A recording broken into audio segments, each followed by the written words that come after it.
Здравейте, приятели! Аз съм Деница Стоянова, а днес с екипът ни се намираме в околностите на град София. Тук сме, за да ви дадем предложение за едно приятно изкарване през уикенда. Става въпрос за офроуд. Какъв ще бъде маршрута и как ще се представят джиповете в днешната штура надпревара, можете да разберете само ако останете с нас до края.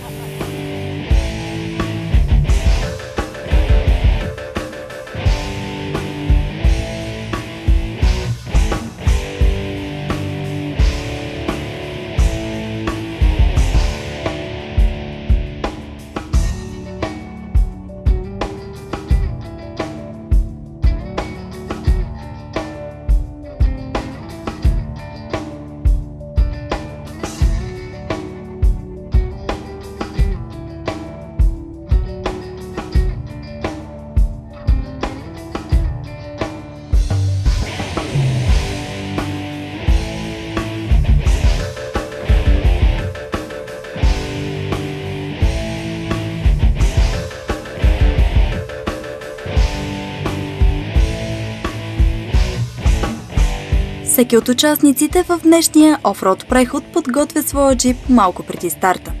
Задължително е за подобен вид трасе гумите да бъдат по-меки, за да избегнете спукване и автомобилът да стои по-стабилно. Преди да се впуснем в истинското приключение, офроуд запалянковците подгряват на сравнително лек участък, изпробвайки джипките за кеф. Радост за мен бе поканата на Ради Миланов да се кача на неговото Чероки за моя пръв урок по кормуване на подобен терен. Поемете дълбоко дъх и ми стискайте яко палци, защото тук вместо асфалтиран равен път имам неравен, насечен и за начинаеш доста сложен планински такъв.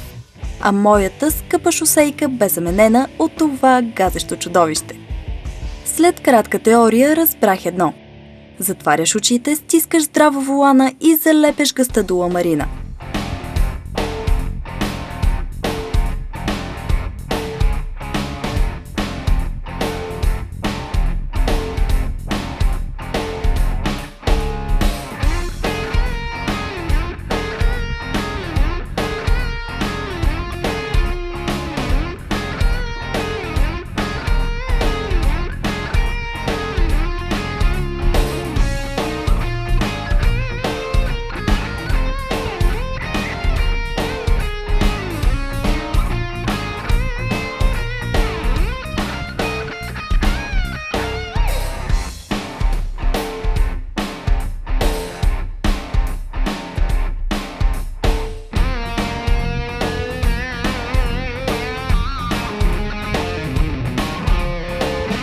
Но направих ли го според вас? Не. И слава Богу, защото джипката на Ради издаде багажа дори при тази ниска скорост. Не се палете, вината не бе моя. Проблемът се оказа в карето.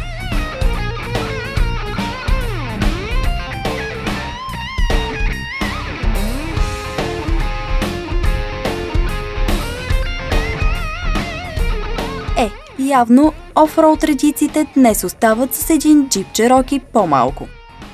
Остава ни да потъркаме ръце, да въздъхнем дълбоко и да отправим поглед нагоре, за да се изкефим на преминаването на останалите.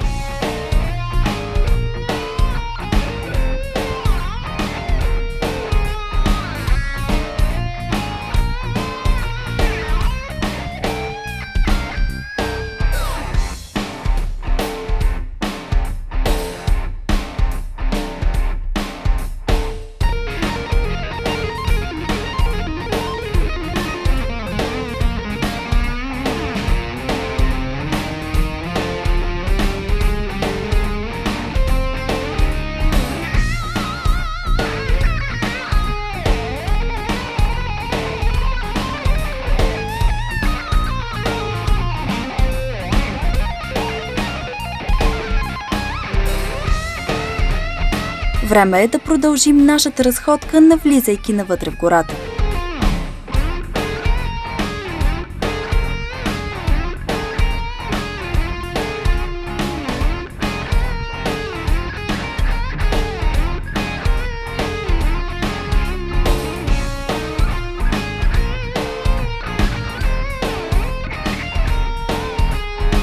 Каква кола се включихте?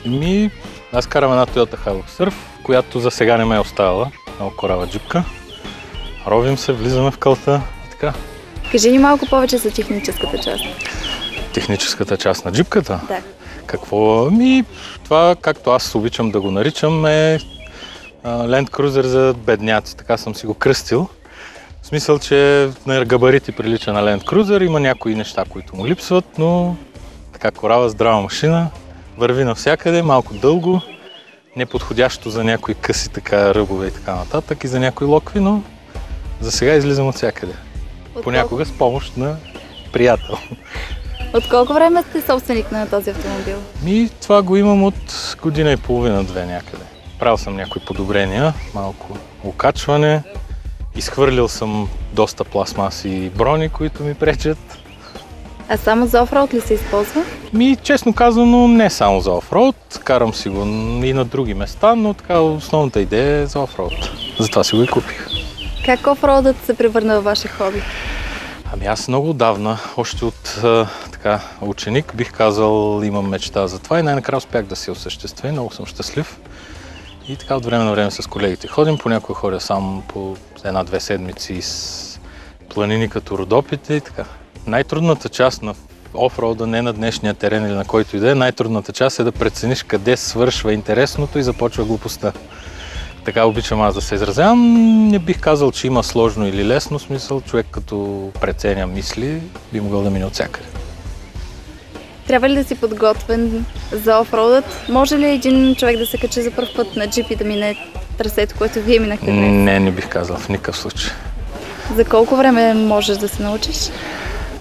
Ако при подходящия учител, мисля, че при няколко 3-4 такива излизания, при подходящия учител, човек, който би могъл да даде правилните съвети, няма проблем. Колко често ходите на офроуд? За съжаление твърде малко. Колкото и да е често, за мен винаги е малко, защото ми харесва, но в общи линии веднъж месечно, понякога по-често, понякога по-рядко, зависи от задълженията. Кой е любимият ви сезон за каране? Любим сезон за офроуда няма.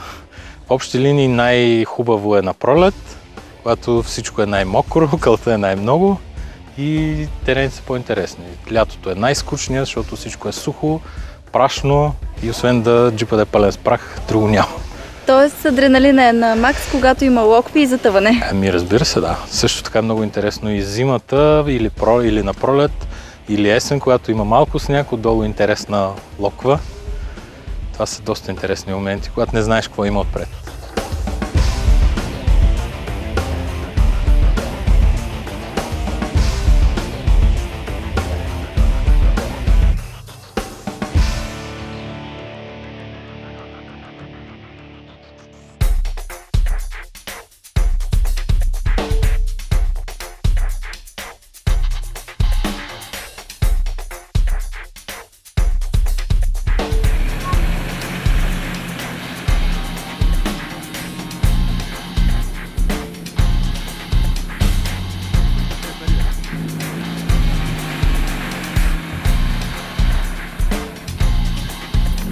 Ето, че нашата офроуд разходка продължава. Навлизаме все по-навътре в гората, където тепърва ще срещнем изненади и препятствия по трасето. Малките и плитки кални локви все още не представляват трудност за никой от участниците. Те преминават с лекота първите няколко километра. Офроудът е правилният избор за разпускане през уикенда. Това хоби ви дава възможност за отдих сред невероятната природа на планините в България, съчетавайки го с лудокаране без задръжки и ограничения.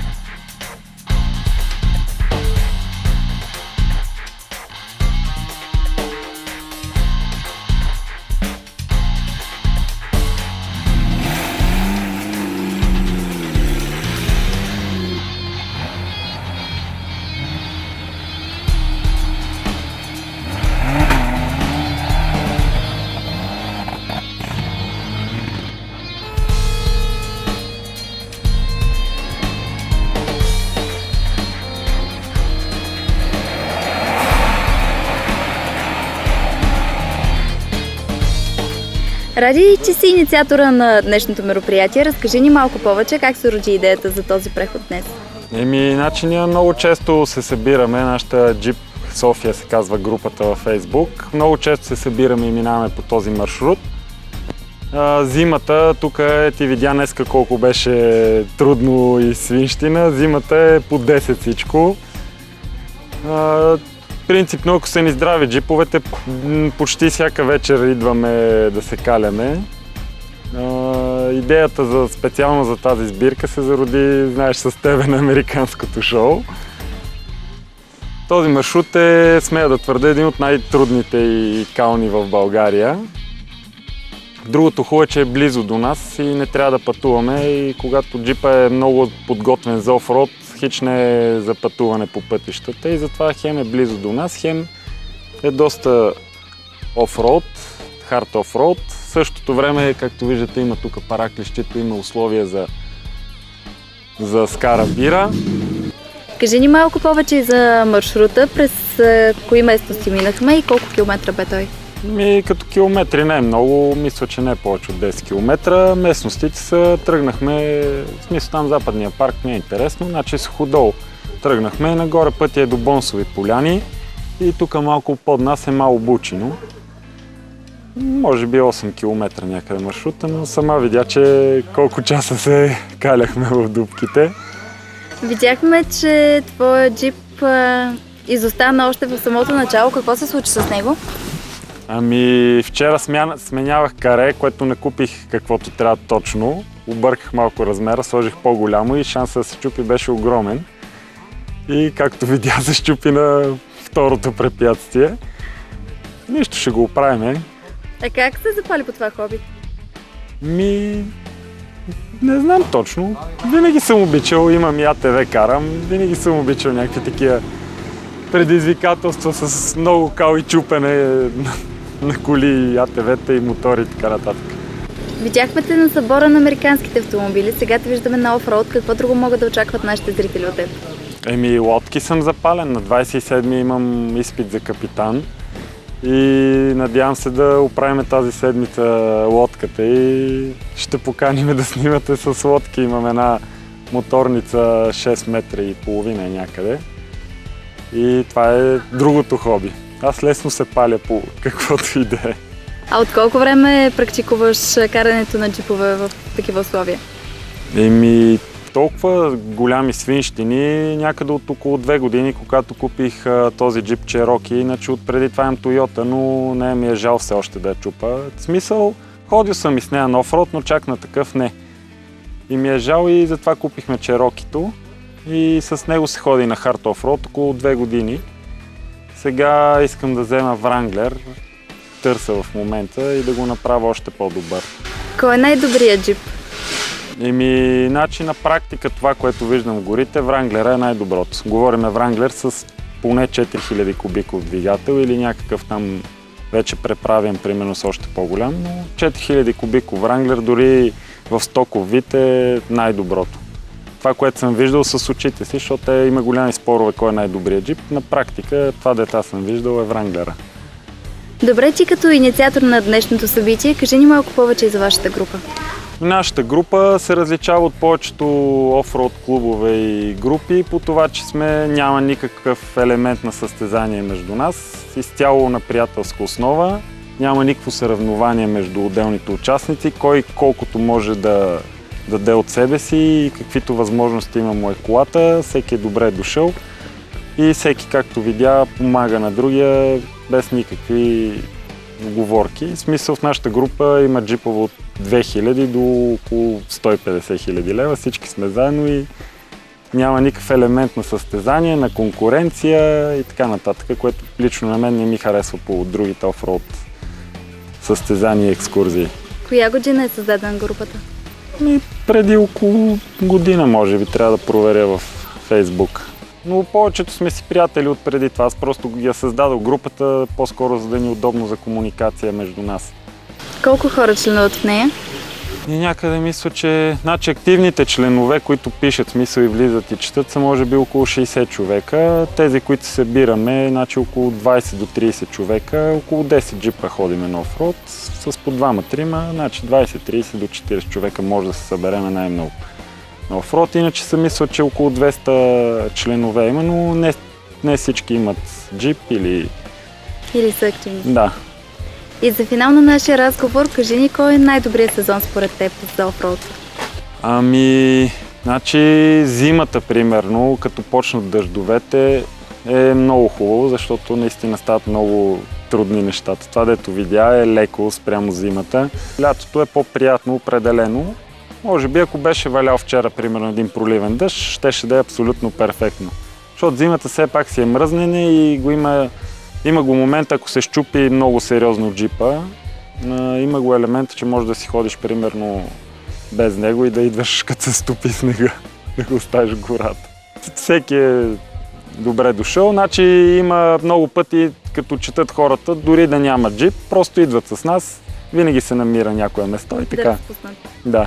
3 седмици обаче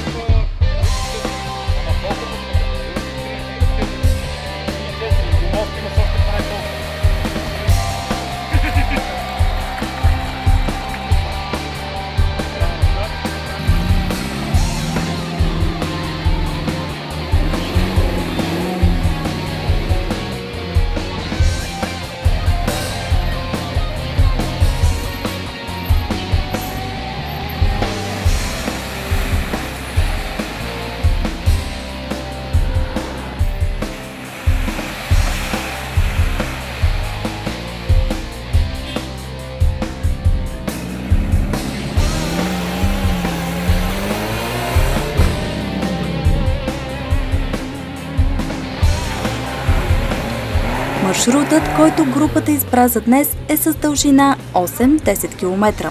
Но това няма нищо общо с сложността му. Не се заблуждавайте по първоначалните кадри, защото предстои да станем свидетели на истински хард офроуд. Нещо, което не сме ви показвали до сега.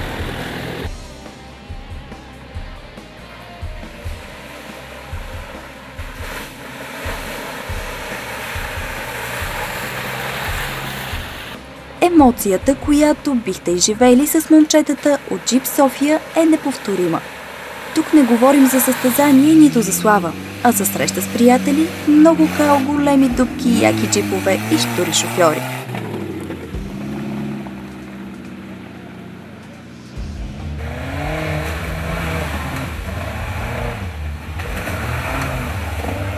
С всеки изминат метър, гората ни изненадва с някоя нова и все по-дълбока яма. Разбира се, това не би ни спряло. Слагаме големите усмивки, газ до ламарина и нека кал да хвърчи. Нали именно за това сме дошли?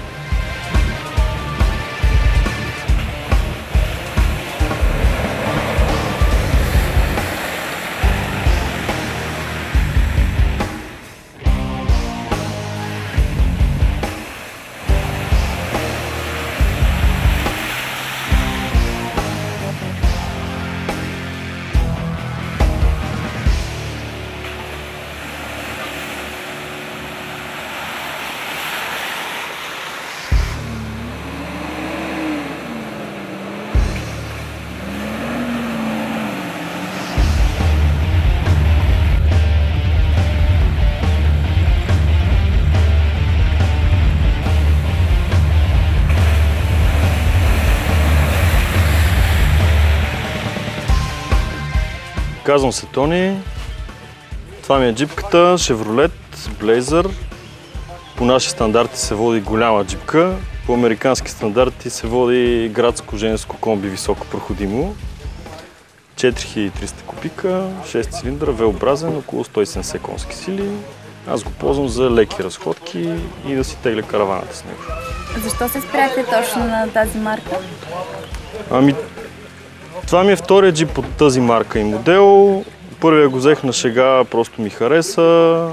След това вече се влюбих в него, подложих го на сериозен тунинг и просто ми хареса като кола. И след като вече от година и нещо имаме и каравана, приоритетите ни накараха да си вземем нещо, което е не чак толкова хард като машина и да може да се движи по пътищата. Видяхме, че днес се включихте в прехода. От колко време идвате по тези места и как станахте фен на офроуда?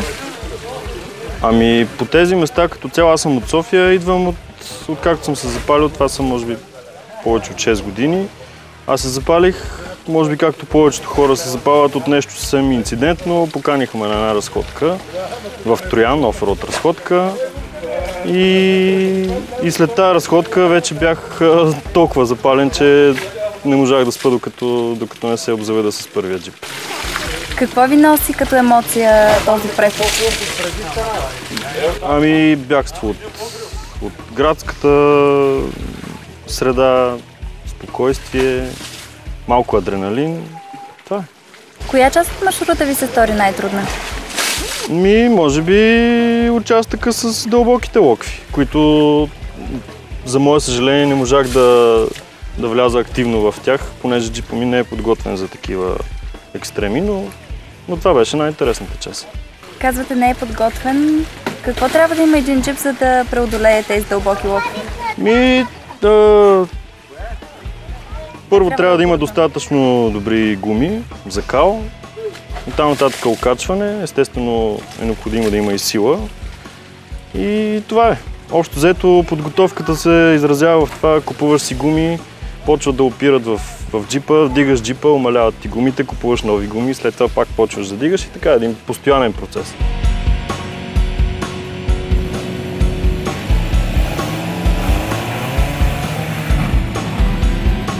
Нашата разходка в Люлин планина не приключва до тук. Останете с нас и след рекламите, за да видите предизвикателствата, които ни предстоят.